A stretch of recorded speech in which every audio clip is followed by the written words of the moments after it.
Barcelona হয়তো এমনই কিংবদন্তিদের সঙ্গে ক্লাবের সম্পর্ক নিষ্ঠুর। চোখের জলে ভাসিয়ে ক্লাব লিজেন্ডদের তাড়িয়ে দেয়াকে একরকম প্রথায় পরিণত করেছে কাতালান ক্লাবটি। বার্সা থেকে বিদায় কখনোই সুখকর হয় না ক্লাবটির কিংবদন্তি খেলোয়াড়দের।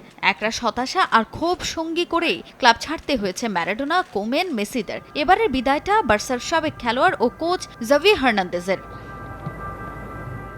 একের পর এক নাটকের অবসান ঘটিয়ে শেষ পর্যন্ত জাভিকে বরখাস্ত করল কাতালান ক্লাবটি। বার্সেলোনায় শেষ হলো জাভি অধ্যায়। দলের হতশ্রী পারফরমেন্সের বলি হতে হলো কোচকে। এর আগে আরও একবার ক্লাব ছাড়ার সিদ্ধান্ত নেন এই স্প্যানিশ, তবে কদিন বাদেই সিদ্ধান্ত থেকে সরে আসেন তিনি। তবে মাস পেরোতেই এবার বড় এক দুঃসংবাদ পায় সমর্থকরা। জাভির বরখাস্তের খবরে সমর্থকরাও জানান মিশ্র প্রতিক্রিয়া। যে ক্লাবের হয়ে মাঠ দাপিয়ে বেরিয়েছেন, পরবর্তীতে সেখানেই কোচিং করানোর সুখস্মৃতি ভোলা কি এত সহজ? না চাইতেও স্মৃতির পাতায় বারবারই ফিরে আসে সোনালি সে দিনগুলো। ক্লাব থেকে বরখাস্ত হওয়ার পরও কোনো রাগ না রেখে বিশাল এক পোস্ট করেছেন সামাজিক যোগাযোগ মাধ্যম ইনস্টাগ্রামে। দীর্ঘদিন সমর্থনের জন্য ভক্তদের ধন্যবাদ জানানোর সঙ্গে ক্লাবকেও শুভকামনা জানিয়েছেন জাভি। নগদে 500 টাকা বা তার বেশি পেমেন্টে পেতে পারেন ঢাকায় জমিসহ 20 কোটি টাকার পুরস্কার।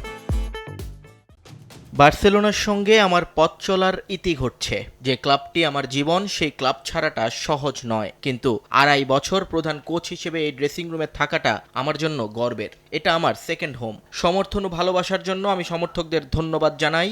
এখন থেকে আমি বার্সার গ্যালারির একজন সমর্থক হয়ে যাব। সব সময় ক্লাবের ভালো চাই। দারুণ সব কোচিং স্টাফদের নিয়ে একদল গ্রেট খেলোয়াড়ের সঙ্গে কাজ করেছি। গেল বছর লা লিগা এবং স্প্যানিশ সুপার কাপ জয়ের জন্য সবাইকে ধন্যবাদ। এই মৌসুমে যেভাবে বিষয়গুলো চেয়েছিলাম সেভাবে হয়নি, তবে এগুলো নিয়ে পড়ে থাকলে চলবে না, এগিয়ে যেতে হবে। লা মাসিয়ায় নতুন প্রজন্মের ফুটবলার তৈরিতে সাহায্য করতে হবে।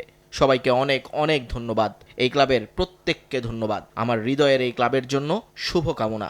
এদিকে জাভির উদ্দেশ্যে বার্তা দিয়েছেন বার্সা সভাপতি হুয়ান লাপোর্তাও। আবেগ নয়, বরং বাস্তবতাকে সঙ্গী করেই এগিয়ে যেতে হবে বলে মন্তব্য করেছেন কাতালান ক্লাবটির সভাপতি। তাজিন খন্দকার, সময় সংবাদ।